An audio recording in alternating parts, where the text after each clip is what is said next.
स्वामी जगाची माऊली, स्वामी कृपेची साहुली, ऐसी निरंतर माया मी कुठे न पाहिली.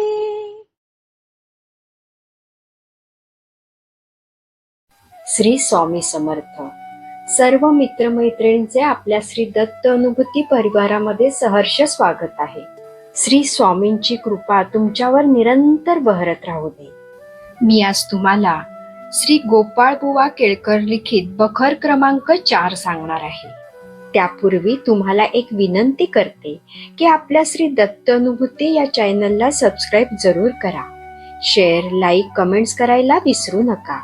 आणि तुमच्याकडेही दैवी अनुभव असतील तर ते आपल्या 9137411207 या नंबरवर व्हॉट्सअप करा. आपण ते हजारो भक्तांपर्यंत पोचूया, भक्तीचा प्रसार करूया आणि आनंद पसरूया. श्री स्वामी समर्थ. बखर क्रमांक 4. ब्राह्मणाचा कुष्ठ परिहार. एक कुष्टी व्याधी शमनार्थ गाणगापुराला खूप दिवस सेवा करीत राहिला होता. त्याला अक्कलकोटला जाण्याविषयी दृष्टांत झाला. अक्कलकोटला जाऊन खूप दिवस श्री स्वामींची सेवा केली. कुष्ठांनी अत्यंत त्रस्त झाले असल्याने एके दिवशी श्री स्वामींची त्याने प्रार्थना केली की महाराज, आता आपणास दुःख सहन होत नाही. मरणप्राप्ती झाल्यास व्यथेपासून मुक्त होईल.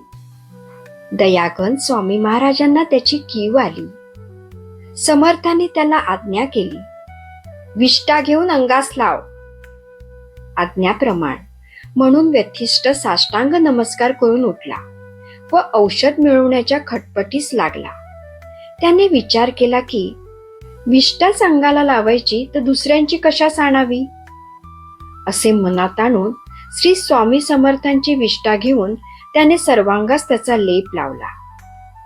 काही वेळाने अंग धुवून काढले. याप्रमाणे 4 दिवसातच अंगात क्षते होती त्याच खपली धरून ती साप बरी झाली. कुष्ठाचे शरीर दिव्य झाले. काही दिवस अक्कलकोटाला राहून श्रींची आज्ञा घेऊन तो आपल्या घरी गेला आणि समर्थांची सेवा करीत राहिला. येथे बखर क्रमांक 4 समाप्त होते. श्री स्वामी समर्थ.